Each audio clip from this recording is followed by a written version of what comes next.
प्रदान करते हैं। जो मसीह यीशु ने कहा, ये लिखा है, मनुष्य केवल रोटी ही से नहीं पर परमेश्वर के हर वचन से जीवित रहेगा। मनुष्य केवल रोटी ही से नहीं परंतु किससे बचेगा? हर एक वचन से जो परमेश्वर के मुख से निकलता हो। तो आज हमें विश्वासी होने के नाते विश्वासी जीवन को बनाए रखने के लिए, एक फेथफुल क्रिश्चियन जीवन जीने के लिए आज हमें वचन की जरूरत है। और वैसे तैसे वचन नहीं, जहां से भी आया वो वचन नहीं, लेकिन कौन सा वचन चाहिए? मत्ती 4:4 के बताते हैं, परमेश्वर के मुख से निकले हुए वचन। तो वचन से तृप्त होने के लिए हमें एक्टिव रहना पड़ेगा। हमें प्रवेश करते हैं, एक्टिवली पार्टिसिपेट करना पड़ेगा।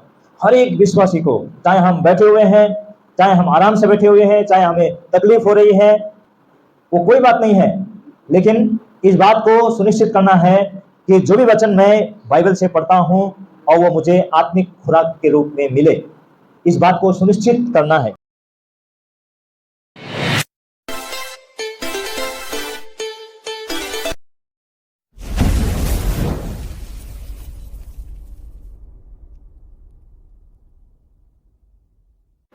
सबको जय मसीह। प्रभु को धन्यवाद, हम लोग फिर से उनकी आराधना के लिए यहाँ पर तैयार हो चुके हैं और हम लोग भजन स्तुति गाएं और अपने अपने हृदय को तैयार किए हैं। तो यहाँ पर जो धन है परमेश्वर के राज्य में, परमेश्वर के राज्य में जो धन है वो केवल रुपए और पैसा नहीं है, लेकिन हम विश्वासियों को, ठीक है, हम विश्वासियों को हो सकता है रुपए पैसे भी मिलता है, उसका कैसे हम देखभाल करते हैं। अच्छा स्वास्थ्य मिलता है, अच्छा स्वास्थ्य, गुड हेल्थ मिलता है, उसका कैसे हम देखभाल करते हैं। हम विश्वासियों को अच्छा टैलेंट मिलता है, किसी को बहुत भारी भरकम गुण मिला हुआ है ना, कोई ऑलराउंडर है, वो इलेक्ट्रिशियन का काम भी कर सकता है, वो गैस फिटिंग का काम भी कर सकता है, वो राजमिस्त्री का काम भी कर सकता है ना, वो स्कूल में पढ़ा भी सकता है। तो वो टैलेंट जो है हम कैसे इस्तेमाल कर रहे हैं। किसी के पास ऐसा क्षमता है कि वो, उसके शरीर में बहुत ताकत है, लोगों को पैसा रुपया से मदद नहीं कर सकता, लेकिन अपने अपने ताकत के कारण से, है ना, अपने मजदूरी के कारण से लोगों को मदद कर सकता है। परमेश्वर ने अपने राज्य में, परमेश्वर का राज्य क्या मालूम है? आज उसकी कलीसिया है।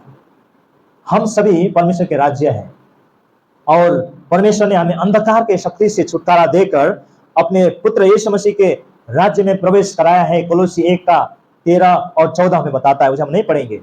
तो हमें अंधकार के साम्राज्य से छुटकारा देकर हमें उसके प्रिय पुत्र के राज्य, उसके कलीसिया में हमें प्रवेश कराया है।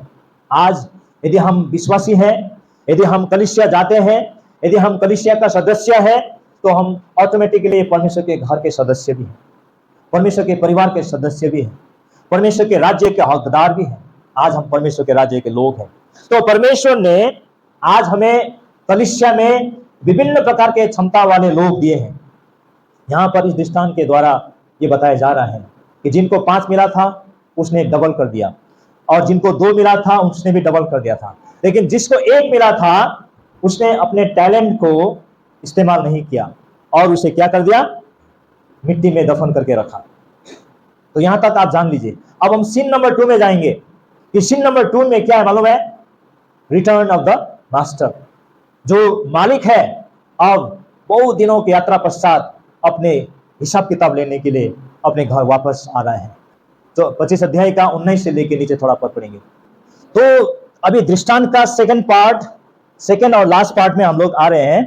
तो यहां पर अब बहुत दिनों के पश्चात जो मालिक, जिन्होंने अपना धन अपने नौकरों को देकर चले गए थे, वापस आया हिसाब लेने के लिए। ठीक उसी प्रकार परमेश्वर का पुत्र यीशु मसीह भी वापस आने वाला है हिसाब लेने के लिए, है ना। ये समानांतर हमें सोचते हुए जाना है। तो यहां पर देखें, बहुत दिनों के बाद उन दासों का स्वामी आकर उनसे लेखा लेने लगा, है ना, उनसे लेखा लेने लगा। जिसको 5 तोड़े मिले थे उसने 5 तोड़े और लाकर कहा, हे स्वामी, तूने मुझे 5 तोड़े सौंपे थे, देख मैंने 5 तोड़े और कमाए हैं। उसके स्वामी ने उससे कहा, धन्य है अच्छे और विश्वास योग्य दास, तू थोड़े में विश्वास योग्य रहा, मैं तुझे बहुत वस्तुओं का अधिकारी बनाऊंगा, अपने स्वामी के आनंद में सहभागी हो। तो देखिए, जिसको 10 मिला था, 5 मिला था, उसने मेहनत किया और परिश्रम किया, और जब उसके मालिक वापस आए वो आत्मविश्वास से भरा हुआ था। कॉन्फिडेंस लेवल उसका हाई था। मालूम है क्यों? क्योंकि उसने अपने मालिक का जो धन है उसका इस्तेमाल किया था, उससे कुछ और धन कमाए थे, जो मालिक ने दिया था उससे डबल किया, और इसलिए उसको शाबाशी मिला। उसको मालिक ने क्या कहा कि हे अच्छे और विश्वास योग्य दास, तू धन्य है और तू मैंने बनाया हुआ आराम में तू प्रवेश कर। इसी प्रकार दूसरे नौकर जिनको 2 तोड़े मिले थे, और वो भी कॉन्फिडेंट लेवल उसका भी हाई था, और अपने स्वामी के पास आकर के कहते हैं कि देख स्वामी, तूने मुझको 2 तोड़े दिए थे, ये 2 तोड़े और ले, मैंने उससे और 2 तोड़े कमाए हैं। और मालिक उससे भी बहुत खुश होते हैं, बोलते हैं विश्वास योग्य और अच्छे दास, तू धन्य है और तेरे विश्राम के लिए बनाए हुए उसमें प्रवेश कर। लेकिन तीसरा व्यक्ति जिसको केवल 1 तोड़े मिले थे, वो कैसे आया? वो डरते हुए आया, और उसने क्या कहा, हे स्वामी, मैं डर गया था, मैं बहुत ही अपना कॉन्फिडेंस लेवल में खो गया था, और मैं आपका जो धन है उसको मैं कहीं नुकसान ना कर दूं, इसीलिए मैंने जाकर के इसे क्या किया, दफन कर दिया था, और ले, अब ये तेरा धन वापस ले ले। तो मालिक बहुत खुश हुआ। मालूम है, मालिक खुश हुआ, स्वामी खुश हुआ क्या? स्वामी ने क्या कहा? ये अच्छे और विश्वास योग्य दास कहा। क्या कहा? देखिए तो पढ़िए उसको दोबारा, हे दुष्ट और आलसी दास, जबकि तू जानता था, हाँ, जहां मैंने नहीं बोया वहां से काटता हूं, और जहां मैंने नहीं छीटा वहां से बटोरता हूं, तो तुझे चाहिए था कि मेरे रुपया क्या करता, तू सराफों को दे देता, और तब मैं आकर के अपना धन ब्याज समेत वापस ले लेता। तो उसको क्या मिला? शाबाशी नहीं मिला। उसे कहा ये दुष्ट और क्या कहा? दुष्ट और आलसी सेवक। तो यहां पर आज हमें सोचना बहुत जरूरी है कि इस दृष्टांत के द्वारा प्रभु यीशु मसीह हमें कुछ बातों को सिखा रहा है। परमेश्वर के राज्य में परमेश्वर ने हर एक को कुछ ना कुछ दिया है, और वो गुण, वो टैलेंट है ना, वो सुविधा हम परमेश्वर के राज्य में इस्तेमाल करते हैं या नहीं करते हैं। आइए हम एक जगह को देखेंगे, पहला कुरिन्थी 12 अध्याय 1 से हम धीरे धीरे नीचे पढ़ेंगे। देखिए यहां पर एक बात को समझना बहुत जरूरी है। हे भाइयों, मैं नहीं चाहता कि तुम आत्मिक वरदानों के विषय में अनजान रहो। आत्मिक वरदान है ना, परमेश्वर ने कोरिन्थ की कलीसिया के द्वारा सारे कलीसियाओं को यह बात कह रहा है कि परमेश्वर हर एक विश्वासी को हर एक कलीसिया में कुछ आत्मिक वरदान देते हैं, इससे तुम अनजान न रहो। आज हमें से कितने लोग इससे अनजान है? तोड़ों के उखान के द्वारा हम ये बात मालूम होता है कि प्रभु यीशु ने हमें किसी को 5, किसी को 2, किसी को 1 तोड़े दिए, 0 किसी को नहीं दिए हैं। इसका मतलब जब हम विश्वासी बनते हैं, जब हम ईसाई बनते हैं, ईसाई जीवन के लिए हमें अपने बल, बुद्धि और शक्ति से कुछ नहीं होगा। मैंने शुरू में कहा था, परमेश्वर के पवित्र आत्मा जिसको मिलता है नया बनने के बाद, नए जीवन में परमेश्वर उन्हें पवित्र आत्मा के द्वारा कुछ वरदान देते हैं, और विश्वासी, कोई भी विश्वासी को नील वरदान नहीं मिला है, कुछ ना कुछ वरदान मिले हैं। नीचे हम पढ़ेंगे, आगे 4 पद से नीचे पढ़ेंगे। वरदान तो कई प्रकार के हैं, परंतु देने वाला आत्मा, पवित्र आत्मा एक ही है, और सेवा भी, मिनिस्ट्री भी कई प्रकार के हैं, परंतु प्रभु, जो देने वाला प्रभु एक ही है, और प्रभावशाली कार्य, माइटी वर्क भी बहुत प्रकार के हैं, परंतु देने वाला परमेश्वर, आने वाला स्रोत एक ही है, और सब में हर प्रकार के प्रभाव को उत्पन्न करता है।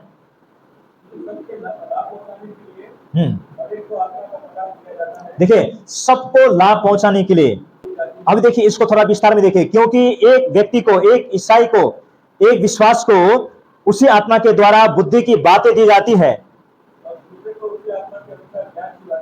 और दूसरे विश्वासी को उसी आत्मा के द्वारा ज्ञान की बातें दी जाती है, और किसी दूसरे और तीसरे विश्वासी को किसी आत्मा के द्वारा, उसी आत्मा के द्वारा विश्वास, और किसी को उसी पवित्र आत्मा के द्वारा चंगा करने की वरदान, गिफ्ट दिया जाता है, और किसी को उसी कलीसिया में उसी आत्मा के द्वारा, एक ही आत्मा के द्वारा सामर्थ के काम करने की शक्ति दी जाती है, और किसी को उसी पवित्र आत्मा के द्वारा भविष्यवाणी करने की शक्ति दी जाती है, और किसी को, किसी विश्वासी को पवित्र आत्मा की परख, है ना, पवित्र आत्मा की परख, पवित्र शिक्षा की परख, है ना, झूठी शिक्षा की परख, पहचान करने की शक्ति दी जाती है, और किसी को अनेक प्रकार की भाषा, एक व्यक्ति अनेक प्रकार की भाषा बोल सकता है, और किसी को भाषाओं का अर्थ बताना। ये सारे प्रभावशाली कार्य वही एक आत्मा कराता है, और जिसे वो जो चाहता है वो बांट देता है। तो ये पहले कोरिन्थी में जो पहले शताब्दी की जो कलीसिया थी, पहले कोरिन्थी में हम देखते हैं ये सारे पवित्र आत्मा के वरदानों से भरी हुई कलीसिया थी। लेकिन दुख की बात यह था कि इतने बावजूद भी, इतने उपस्थिति होने के बावजूद भी उनको ये बात मालूम नहीं थी। इसलिए शुरू में आपने देखा 2 पद में कि तुम जानते हो कि जब तुम अन्य जाति थे तो गूंगी मूर्तियों के पीछे जैसे चलाए जाते थे वैसे चलते थे। इसलिए मैं तुम्हें चेतावनी देता हूं कि जो कोई परमेश्वर की आत्मा की अगुवाई बोलता है वो नहीं कहता कि यीशु स्थापित है, और ना कोई पवित्र आत्मा के बिना कह सकता है कि यीशु प्रभु है। तो अपने वरदानों को पहचानो। तो प्रेरित पौल का कोरिन्थ में ये पत्र लिखने का मुख्य उद्देश्य था कि विश्वासी लोगों को आज उनके जो दिया हुआ, उनके औकात अनुसार, उनके क्षमता अनुसार दिए हुए जो वरदान को पहचानना है। कोरिन्थ की कलीसिया में ये सारे गिफ्ट के बावजूद भी हर प्रकार की अशुद्धता हो रही थी। आपको मालूम है, पहले कोरिन्थ में यदि हम पढ़ेंगे 5 अध्याय से लेकर नीचे पढ़ते आएंगे तो वहां पर उस कलीसिया में व्यभिचार भी हो रहा था। उस कलीसिया में एक व्यक्ति ने अपनी छोटी माँ को अपनी पत्नी बना के रखा हुआ था। कोई घमंड से फूल रहे थे, कोई कलीसिया में विभाजन ला रहे थे। क्यों मालूम है? क्योंकि पौल कहते हैं कि वो कलीसिया जिनको पवित्र आत्मा के सारे वरदानों से परिपूर्ण थे लेकिन उसे पहचान नहीं पा रही थी। इस दृष्टांत में भी बताया गया है कि उन तीनों नौकरों को उनके क्षमता अनुसार जो तोड़े दिए गए थे, लेकिन उनके क्षमता को केवल 2 ने पहचाना, तीसरा व्यक्ति ने उस क्षमता को नहीं पहचान सका। तो आज हमें यह सोचना है इस उखान के द्वारा कि आज मुझे कितना टैलेंट मिला है, प्रभुले मलाई कतिवटा तोड़ा दिनुभएको छ, है ना। आज आप अपने आप से पूछिए कि प्रभु ने मुझको कितने तोड़े दिए हैं। क्या आप 5 तोड़े वाला विश्वासी है ना, मल्टी टैलेंट वाला, कि आप एक साथ 5 भाषा बोल सकते हैं, 10 भाषा बोल सकते हैं, आप किसी को मदद करते हुए नहीं थकते हैं, है ना, आप संगति में भी समय दे सकते हैं, किसी को मदद करने के लिए भी तैयार रह सकते हैं, आप नम्र भी हैं। क्या आप सारे गुण से लैस हैं, या क्या आप 2 तोड़े वाले विश्वासी हैं फिर भी खराब नहीं है, क्योंकि उन्होंने भी डबल किया था। यदि हम 1 तोड़े वाला विश्वासी है तो हमें सावधान होना चाहिए, क्योंकि ये व्यक्ति जिसको 1 तोड़ा मिला था उसका दृष्टिकोण क्या था मालूम है? वो क्या कहते हैं, 1 नंबर में मैं डर गया था, और दूसरा नंबर में मैं ये भी जानता था कि आप एक स्ट्रिक्ट व्यक्ति है, आप जहां पर काम नहीं करते वहां से भी हिसाब चाहते हैं, इसलिए मैं डर गया था, इसलिए मैंने आपका जो धन है उसको बाहर दिया था। लेकिन अपना टैलेंट को यदि हम सही इस्तेमाल नहीं करेंगे तो क्या प्रभु उसके लिए भी हमें नरक कुंड का आग में झोंकेगा? क्या आपको ऐसा लगता है जॉन? ठीक है, हमारे पास टैलेंट कम है, हम नहीं जानते, ठीक है, हमको 1 टैलेंट मिला है, तो यदि हम उस टैलेंट को इस्तेमाल नहीं करेंगे ठीक से हम एकदम बुवा हैं, नहीं जानते हैं, तो क्या परमेश्वर उसके लिए भी हमें नरकुंड में डालेगा? आपको क्या लगता है? तो इसको समझने के लिए हम थोड़ा और आगे बढ़ते हैं।